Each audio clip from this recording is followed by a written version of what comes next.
মেহেরপুর সমুদ্রের ধার দিয়ে আমরা চলেছি এখন আমাদের হোটেলের উদ্দেশ্যে। দুপুরের খাওয়া দাওয়া হয়ে গেছে, এবার প্রকৃতির সৌন্দর্যকে শুধু আমরা নয় আপনারাও অনুভব করুন। দেখুন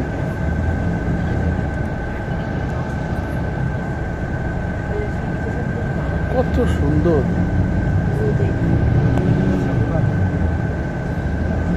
ফ্রেন্ডস, ইচ্ছা করছে না আমরাও এখানে আসি, ঘুরে যাই। তো ইচ্ছা যদি করে তাহলে আসুন, সমস্ত বাধা বিঘ্ন পেরিয়ে আমাদের সাথে যোগাযোগ করুন। আমরাও আপনাদেরকেও মিস করছি, আমরাও চাই আপনাদের নিয়েই আগামী দিনে ট্যুরটা করার জন্য। Thank you.